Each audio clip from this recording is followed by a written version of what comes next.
Its new weekly challenge, it's Terminus, home of those despicable cannibals.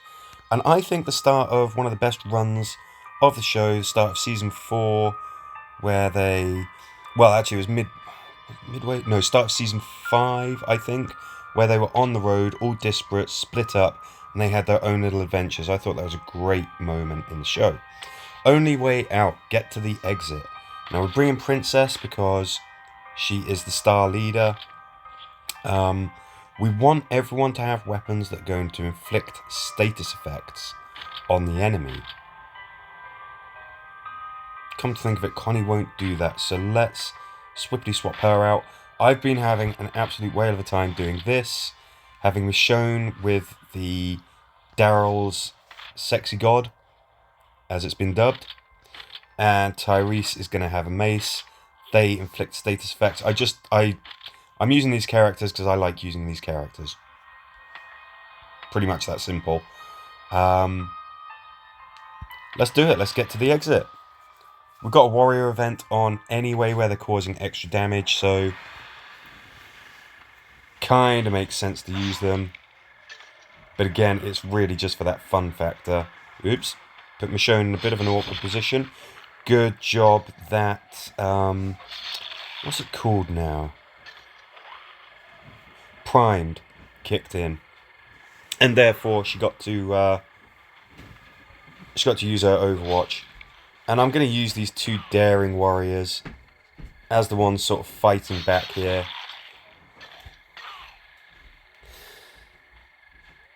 I mean, maybe what I could have done is, since she would have been inactive anyway, I could have bought Connie, because something that I discovered, which is really great about her, is that you can still make use of her leadership trait, even if she is doing something like what Princess is doing here. So Princess, of course, we can see that she's opening the gate. That is completely occupying her.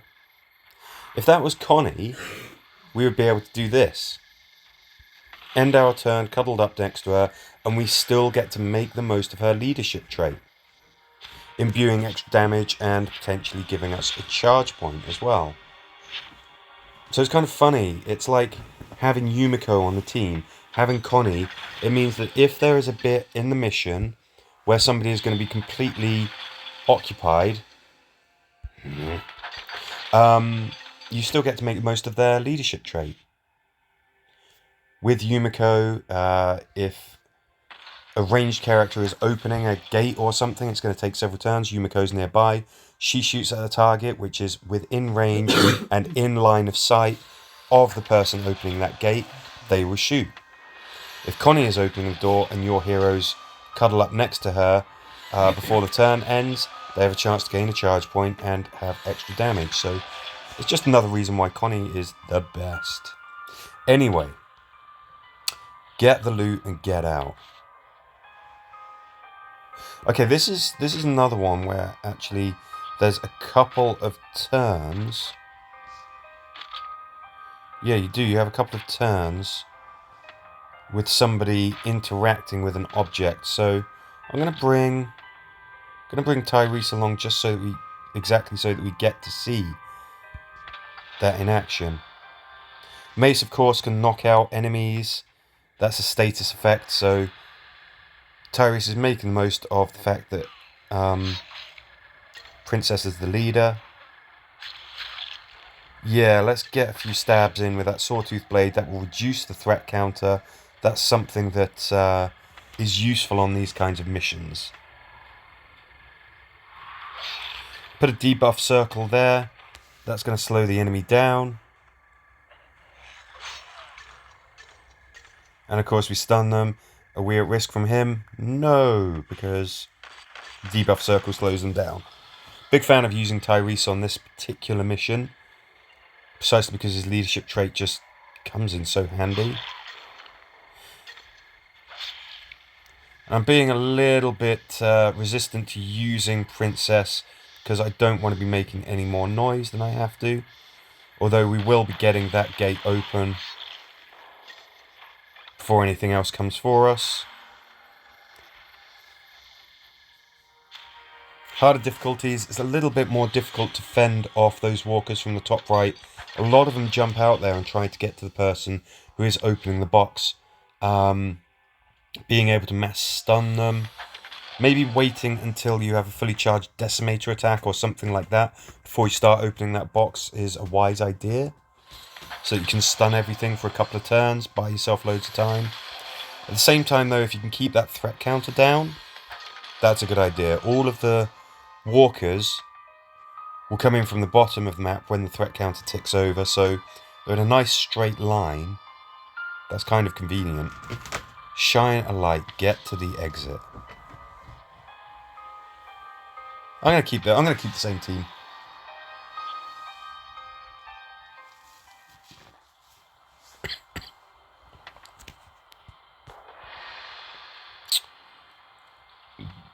Okay, so this is exactly what it said it was. Just got to get to the exit. You do have a threat counter. Obviously on high difficulties that will tick over more quickly. There's a chance that it will bring in even more scary walker types. Try not to make any noise.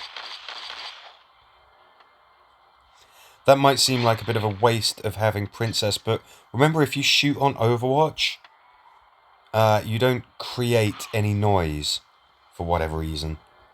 Slightly strange game mechanic, but very, very useful.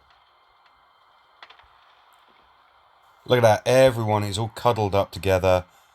They're just asking to be shot like this. You've got a tank, you might have even more scary walker types on harder difficulties. Having things that can set targets alight, that's pretty handy. Long range to keep them at arm's length, very, very handy.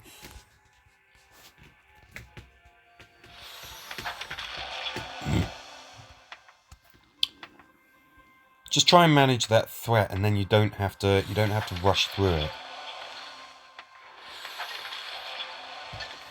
Don't forget to check under daily quests. Is it daily quests or daily missions? Yeah, daily quests. See what you can earn. There'll always be a daily quest where you can earn seasonal event tokens. You always want to get that every single day. Check the crates and get to the exit. Now I know that this can be a tough mission. Could bring Glenn. Glenn is a fantastic choice for these kinds of missions. You could search a crate and still have an action left. It's really nice being able to do that. Before we engage, let's just cuddle up. Let's get some charge points. That tank was public enemy number 1. Something about those armoured walkers, of course, to bear in mind is that you can stun them. I love missions like this where you can bottleneck the enemy.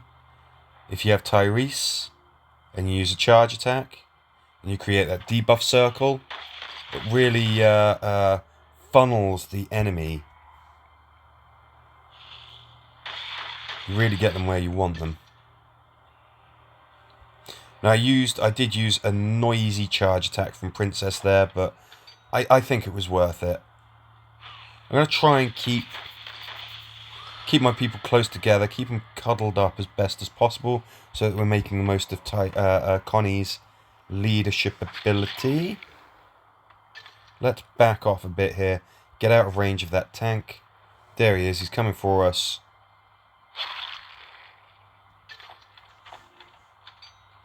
Having swift strike on weapons, tactical on your armor, those kinds of things give you lots of good movement options. I mean, the best movement option that you can have is to have Glenn on your team, but anything that gives you any kind of additional movement, so that maybe you could take out Walker and then you can check a box, anything like that. The worst thing that can happen is that you have to check those boxes when you really need to use your movement or your attacks to take down the enemy. It's a nightmare when that happens.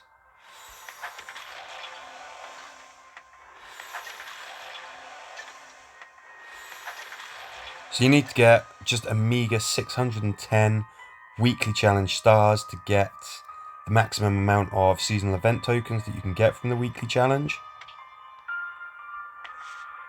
You also want to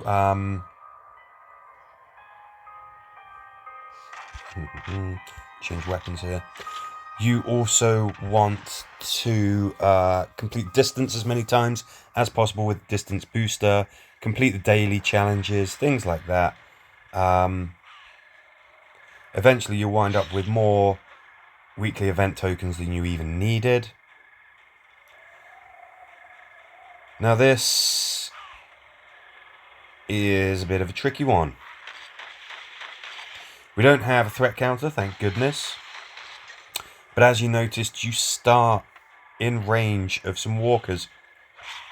And they might just be normal walkers, and they might be even scarier types.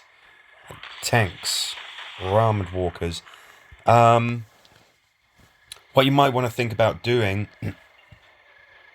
when it gets to the harder difficulties, if you find yourself struggling, and you might, because it ain't easy, think about starting off by throwing a flare.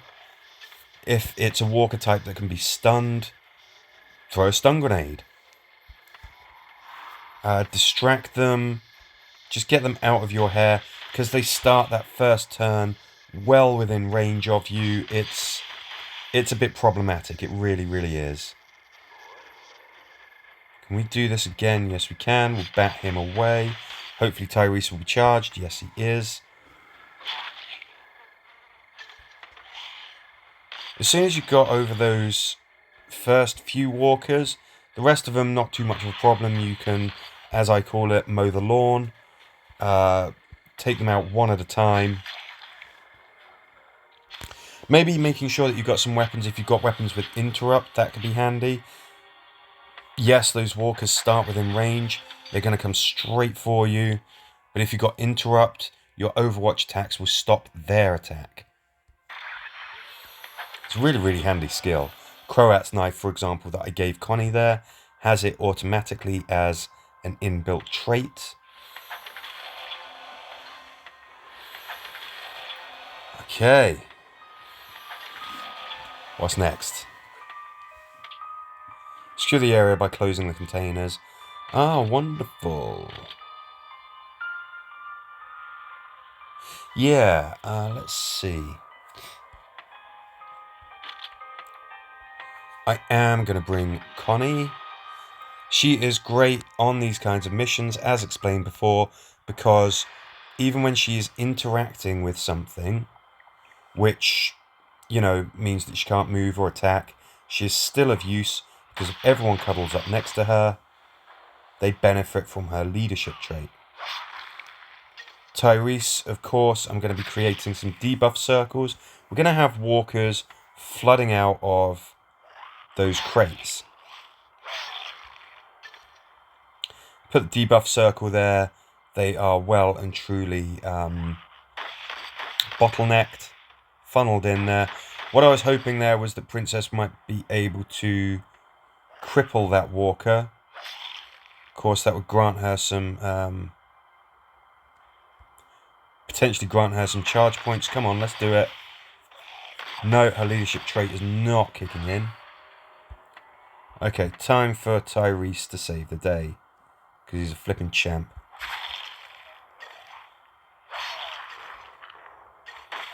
Create a debuff circle, slows the enemy down. Connie, make sure that you're cuddling up to your teammates.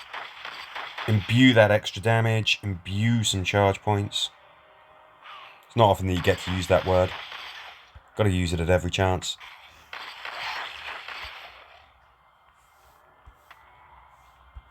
We've got a lot of walkers coming out, so we've closed one of the containers.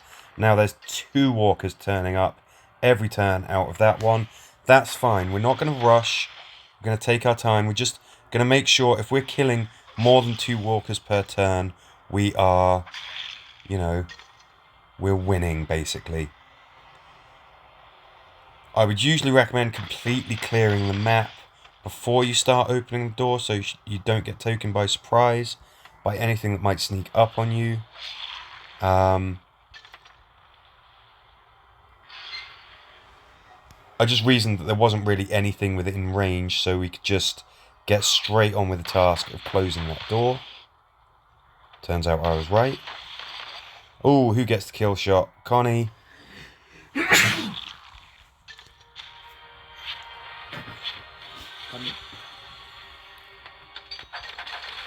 And I think, are we back to the start now? I think we are.